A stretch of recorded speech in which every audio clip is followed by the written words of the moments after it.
Oh my. Oh, forgot about this. Forgot about this. Forgot about this. Hello there. Forgot about doing this. Was not prepared for this morning. Was not prepared for this morning. Let's see. Oh, gotta totally edit this. Thank you guys for watching. Anybody that's watching over there on YouTube, I so appreciate it. And I apologize that I am not ready. But I am not ready. Select from library. Hey, now let's just go here. Sorry. You're really seeing the behind the scenes. Take a photo. I just take that. There we go. I'll use photo. Done. Go live. Put phone down. I actually have 3 people watching on YouTube. I apologize. I feel so rude. I'm a late start. Zipper and coat. Poop. These are the poop bags. I wonder if these are biodegradable. I hope that they are. I hope that poop bags are biodegradable in this world of technology. We're not there. We're not ready for it yet. We're not ready. Good morning, Jimmy. Good morning, Frankabout. Good morning, Sandra Lynn. Good morning, T. Good morning, RJ. Good morning, Beth A. Bear. Could be Herbert, but I like assuming. I like to assume that everybody in the world is French. And I think there was a quarterback on the New Orleans Saints named Bobby Hebert. And it could have been Bobby or Rob Herbert, but Bobby Hebert sounded so much more international and so much more hoity-toity that it's fun to say Hebert. It's not that fun to say Herbert. Good morning, Chicago guy. Good morning, Patricia. Was Dick better, RJ asked. Do you mean as a coach for the New Orleans Saints? He didn't have a great career as a coach for the New Orleans Saints. What I most remember about Dick's career as a coach for the New Orleans Saints was the Ricky Williams trade, when he traded basically his entire draft for Ricky Williams. And I think Ricky Williams had a pretty solid NFL career, a great college career. But strangely, I think he was more noted for smoking pot than he was for running the football. Sandra Lynn, I feel for you. Traded the house for that guy. Thank you for going live. My coffee hasn't been the same. Poor Sandra Lynn. I feel so guilty. I feel so guilty. Sandra Lynn commented that it hasn't been the same without me going live. And I get texts and I get people messaging, and it's nice to be wanted or nice to be cared for. Nice that it's important or nice that it matters. But it's so funny because, I don't know, I talk a lot. I mean, I go live a lot. Sometimes I get tired. Sometimes I feel I run out of things to say, but I never really do. I never really do because the audience kind of keeps it fresh and asks various questions. And again, I like to play around. And I haven't gone live. Well, I went live on Saturday, but over the last week, I maybe have only gone live 1 or 2 times. Hey, thank you for the heart, RJ. Good morning, Andrea. And no, Sandra Lynn. You know I want to be wearing the teal hat. You know I want to be wearing the teal hat. But my wife can be a bit of an ogre from time to time. I want to say, as wives have a tendency to be, but I'd hate to lose my vast female audience by saying something so derogatory towards the fairer sex. But she can be an ogre. She doesn't let me wear my teal hat. I got the cutest teal Napier Gymnastics hat in the world. It's my daughter's hat. It says Napier Gymnastics on it. I know it's not the most masculine hat in the world. Oh, no, it's not. But that's what kind of makes it funny. But my wife goes, oh, you're trying to do this professionally. You have to project yourself in a professional manner. That Napier Gymnastics hat's a little girl hat. That's not professional. Yeah, well, she has to be seen with you. I don't blame her. Well, it's true. It is so true. Goofy is fun, RJ. Thank you for understanding. And again, good morning. Or not again. Well, first of all, before I get into my good mornings, I want to say we are dual broadcasting because the demand required it. My audience demanded it. I have two phones staring at me right now. One is being broadcast to this huge audience over on YouTube, and one is being broadcast to even a larger audience on TikTok. And over the last several days, you know, I've only gone live 1 or 2 times. Had a great live show on Saturday. Felt it was fresh, felt it was fun, felt the topics that I tend to touch on, which are mental health, relationships, careers, real estate, financial, divorce. I mean, I touch on football. I touch on Mike Ditka. But you know, I also touch on coffee, but we'll get to that. Good morning, good morning, good morning to you all, and thank you so much for joining. My name is Ken Tracy, and this is Coffee with Ken. It is Tuesday morning. It is November 14th. It is about, and by the way, my watch, I still haven't adjusted my watch. It's still showing that it is 9:08, even though it is 8:08. But anyway, yeah, again, this is Coffee with Ken. Thank you for joining. This show I've been doing a while. It's a show that I'm playing with. We're playing with. We're having fun with. We like to go live. We think it's important to go live. We think it's a good way to grow our audience and answer any questions. And I don't know, just kind of mix it up a little bit.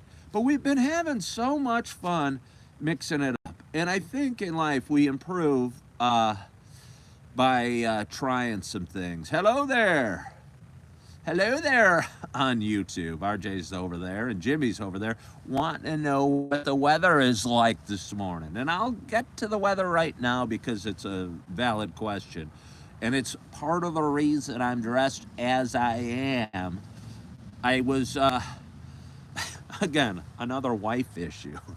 For over a year, I'd been doing my live in my PJs. And my wife edits a lot of my videos and posts a lot of my videos in various forms, and some with me on camera and some with me not on camera. However, she posts the videos on random times, and she says, well, some people don't understand why you're in your PJs. So, along with the lack of teal hat, it's 54 degrees in Pensacola, Florida. Along with the teal hat being gone, my PJs are gone. And now I'm rocking blue jeans because blue jeans are really, I mean, this appearance obviously is very professional to you guys. So anyway, I'm rocking my blue jeans. I put on a sweatshirt. I thought about just coming out here and pushing live and starting to talk. But then I looked at the temperature.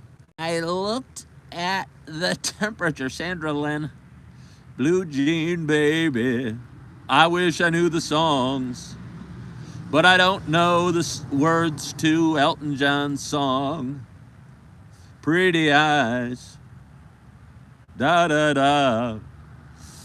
Married the music man, ballerina. You must have seen her dancing in the cage. It is a beautiful song. It is a beautiful song. And I'd love to be singing it beautifully. I don't even know the words. I don't know the words. I don't hear the words. It's so weird. I do not hear the words. I'll hear a song. My wife will send me a song and go, listen to this. This reminds me of you. You never know what that means. You never know what that means. You never know what type of song you're going to get when she says that. But anyway, I don't hear the words to song. I hear the music and the melody, and I kind of go la la la la la la la la la la la la la la la. That's all it says to me. So oh, beautiful. And when I focus on the words or read the words as I hear the song, I'll go, wow, this is poetry. This is beautiful. You know, there's a song by Gordon Lightfoot. Is it Sundown? No, it's not Sundown.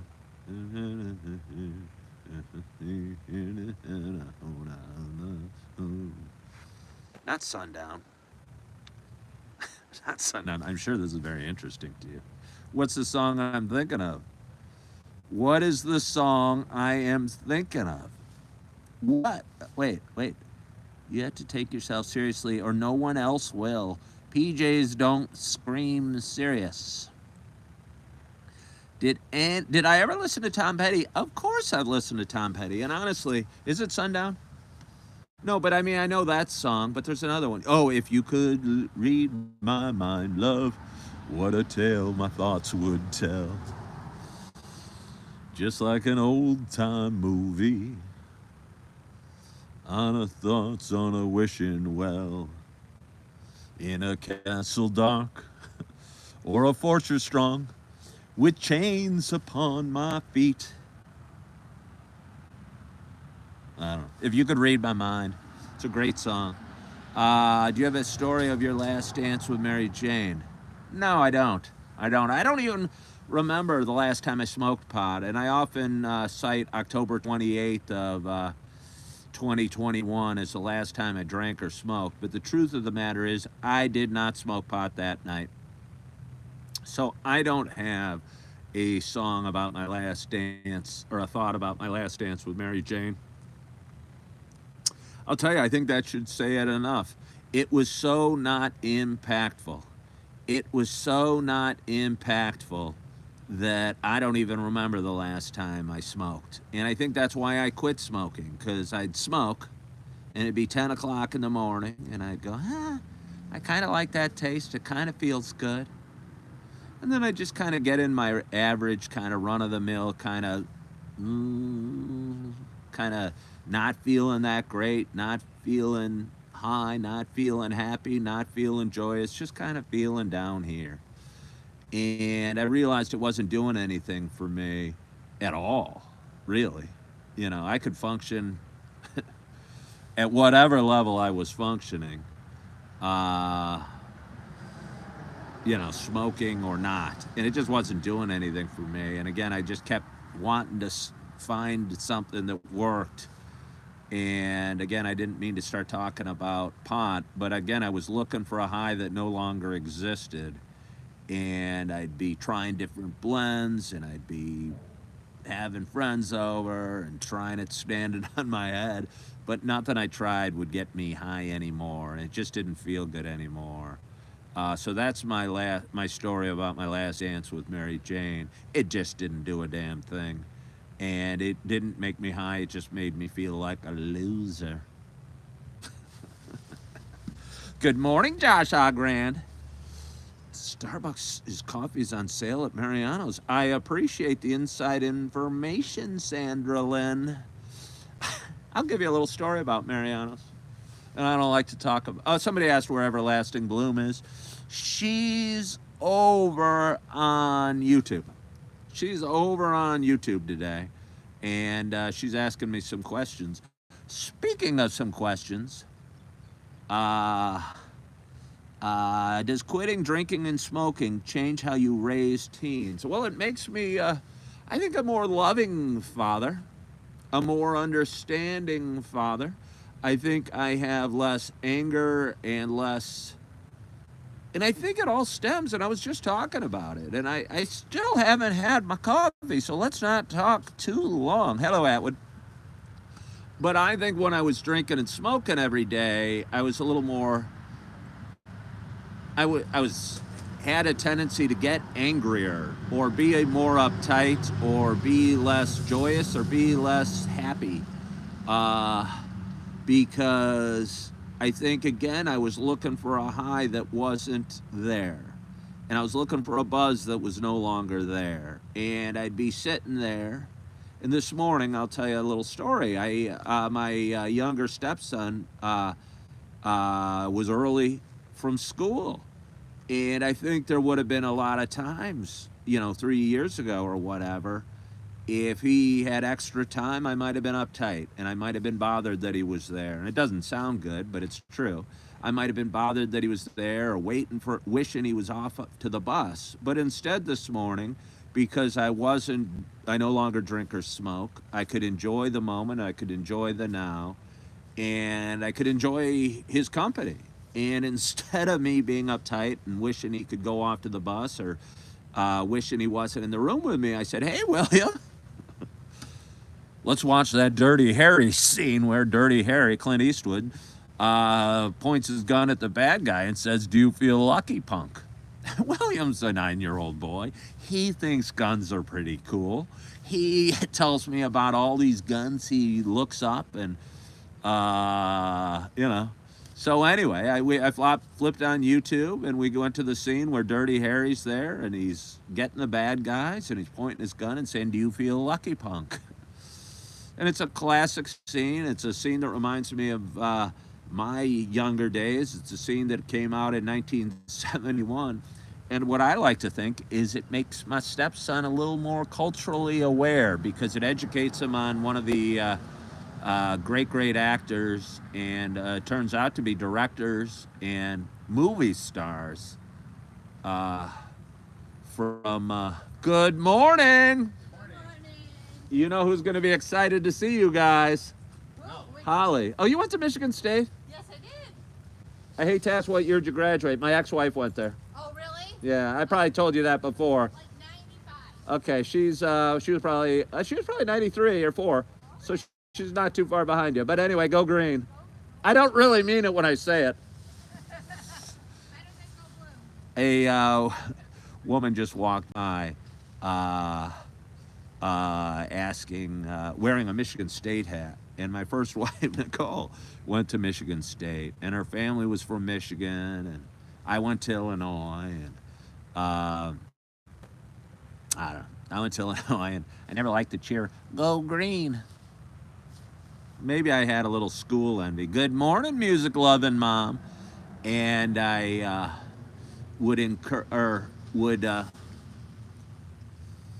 I always cheered for Michigan State. I didn't always cheer for them, but again, everybody liked Michigan State when we went there, and Michigan State was better at basketball and better at football than Illinois was. So I think I had a little bit of school envy. Did I watch Toy Story 3 yet? No, I've yet to watch Toy Story 3.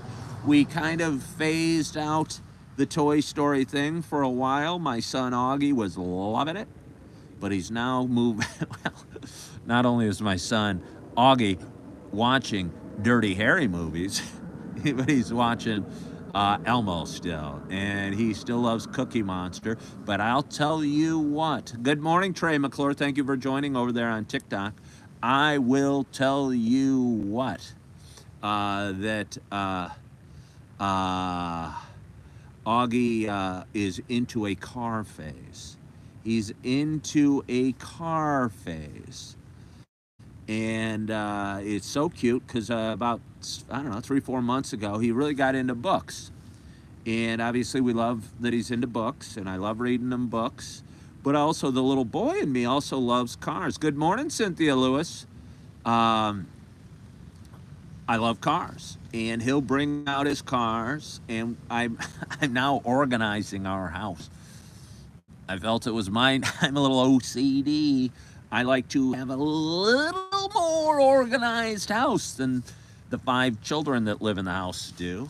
And my definition of organized is sink emptied and in dishwasher, dishwasher running, laundry machine running.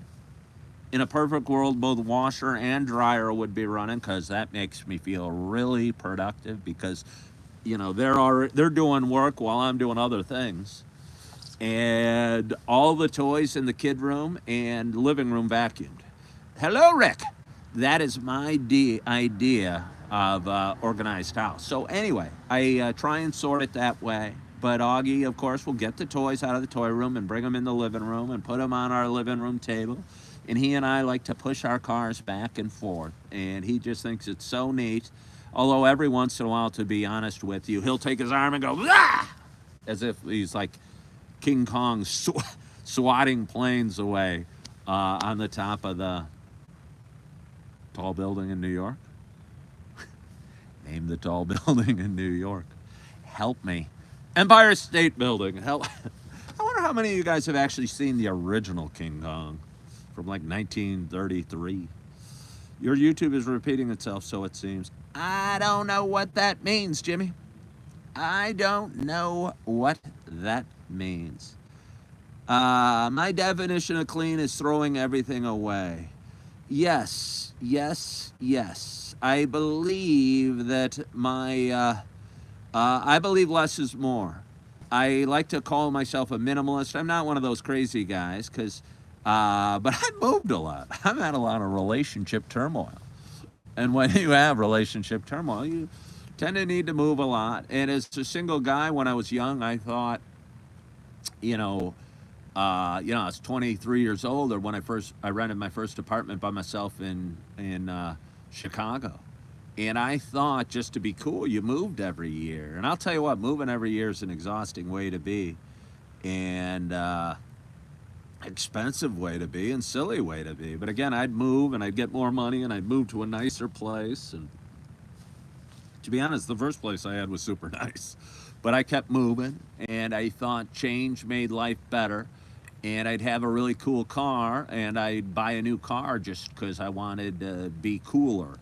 And I thought the cooler apartment I had, or the cooler car I had, made me cooler.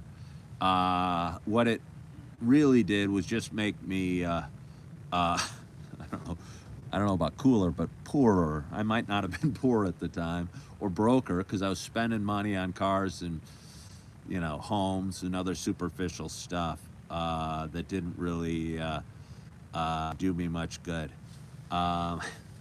But anyway, I've talked a long time. I've talked 23 minutes, and I haven't even addressed the issue that we're all wondering about. And it's going to be a bummer for me because my cup is very cold, and I feel a cold cup will make my coffee frigid.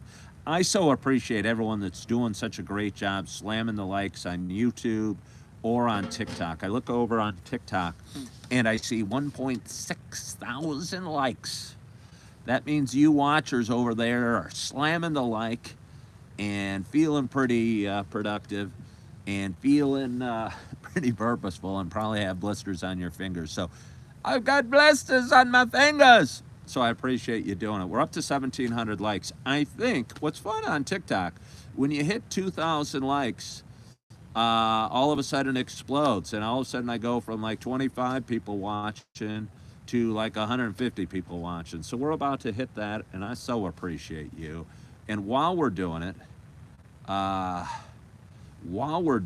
where's the Yeti, Lisa Smith says?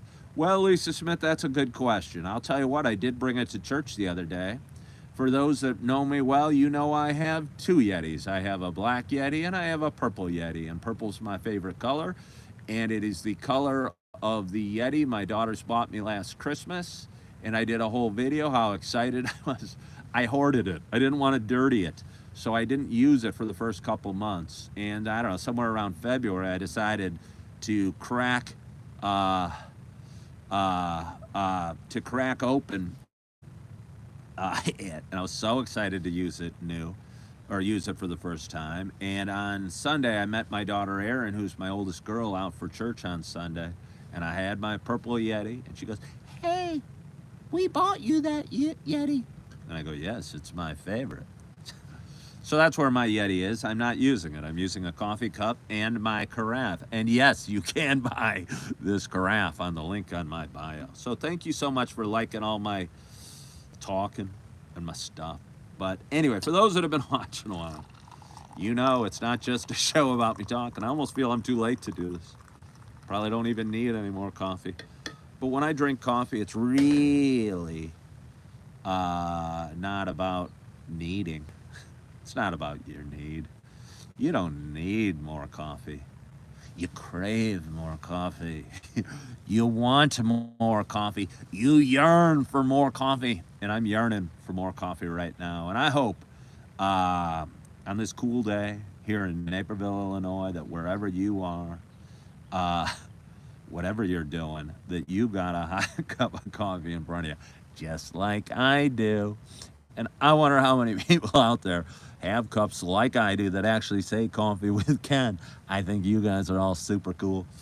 But anyway, I'm so excited to have my first sip because it's been over half an hour. And I hope wherever you are, whatever you're doing, you got a hot cup of coffee in front of you as well. Cheers to us. Oh, yeah. Oh, yeah. It's hot. And it is good. It is hot and it is good. It's the dark roast from Seattle's Best.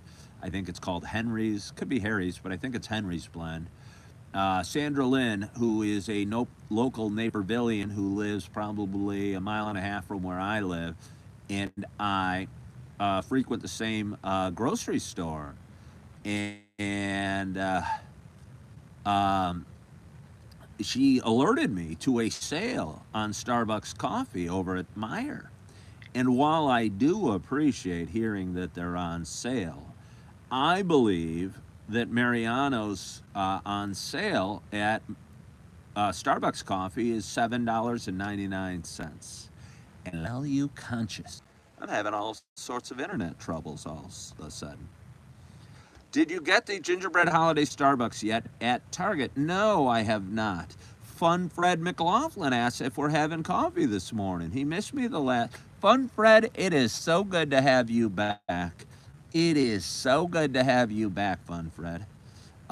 So welcome back. And yes, we are going live today. We went live on Saturday, and we're going live every day at 8. And to be honest with you, I was getting so backlogged with editing, and I was so, I don't even know, just kind of wanted to chill out and rest a little bit. So I didn't go live for only once or twice in the last week, and it felt good.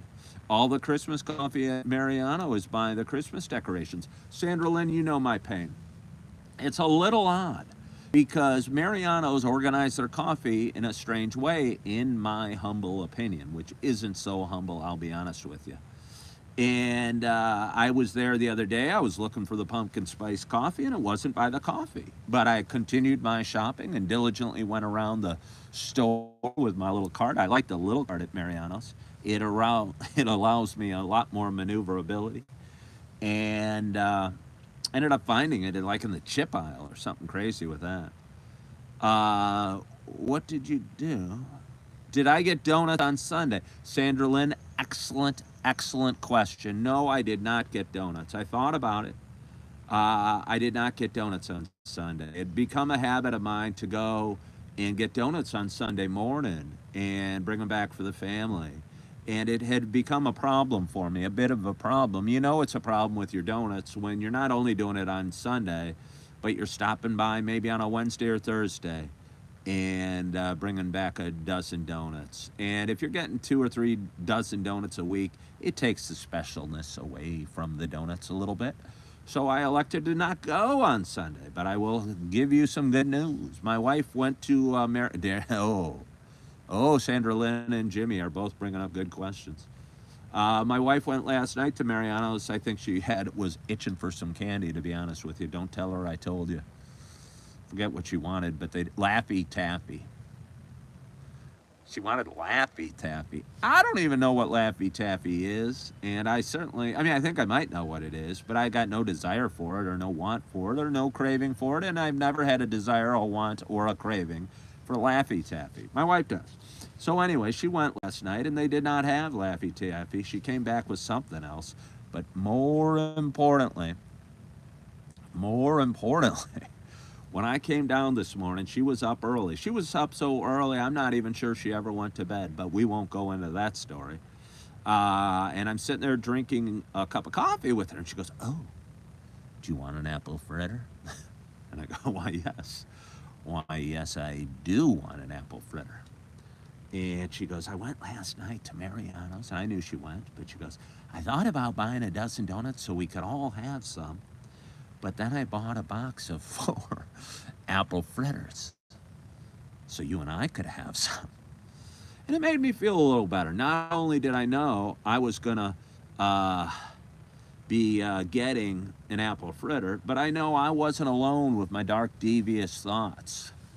And that I wasn't the only one that sometimes makes decisions based totally on self interest. And that she too elected to not get donuts for everyone so she could focus in like a laser and get apple fritters just for her and I. So cheers to her. Cheers to apple fritters. And no, I'm not going to cheers to Laffy Taffy, but I am going to take a swig of coffee. Sandra Lynn suggests she check the kids' Halloween candy. I don't believe we have any kids' Halloween candy left.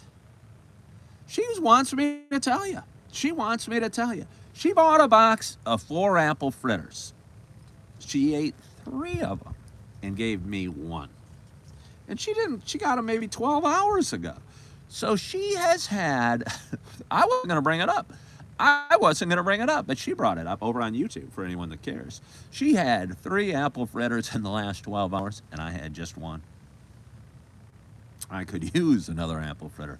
I wonder if we have eggs in there. I bet we do have eggs. I might go in there when I'm done with this, and I'm going to be done with this soon, because I like to talk for about half an hour and enjoy that. Do you have any advice for divorced dads going into the holiday season? Somebody on YouTube just asked me if I have any advice for divorced dads going into the holiday season. My only advice for divorced dads is it's tough, and this is going to get me teary-eyed. I wanted to get off the phone and go make some eggs and toast or eggs and bagels. But I feel for divorced men. I've been a divorced man twice. And the holidays, a lot of us know, can be the toughest time of the year for a lot of us. And I feel for divorced dads in particular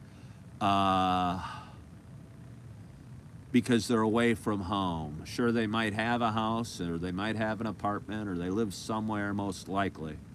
But I think it's so easy to feel out of place and unloved and alone and by yourself as a divorced dad over the holiday season. And it's hard. You don't want to be a burden on your friends, and you know your friends are celebrating with their wife and their kids or their family or their loved ones, and you feel out of place. And even if you have a relative's home to go to, I used to go to my sister's a lot on the holidays, you feel like you're missing something or you're lacking something. And what you're lacking is that inner peace that comes with being a part of a family and a home and a life that kind of wraps its arms around you and makes you feel like you belong. And no matter how much self-improvement or being okay or meditation or prayer, there's still something missing when you're a divorced dad being alone on the holidays. And it is tough. And all I'll say is, you know, the best times I had over the holidays were visiting my sister's house and loving on my nieces and nephews. And if I had my kids with me, it felt good. But it wasn't the same as having the Christmas tree up and the kids coming down early for Christmas and opening the presents and sitting there with a cup of coffee and saying, ho, ho, ho. And it's just a tough time. So I don't know if I have any advice for a divorced dad going into the holiday season. but know you're not alone, and know that I have been through it, and I know it's tough, and um, yeah, it's just tough. And I wish I had great advice. I wish I had great advice, but I don't, because I know it's tough. And I remember last Thanksgiving, for instance, I didn't have any of my kids on Thanksgiving, and I had my dog Holly, and we went on a long walk on Thanksgiving, and we'd walk by homes that had a bunch of cars in front of them, and some of them had their blinds open. I could see families gathering for the holidays and sitting around tables. And I know behind the blinds and behind the windows, life wasn't perfect for those people, but at that time it was hard to remember that, and it was hard to not feel alone or by yourself or lonely or a little sad on at those times. And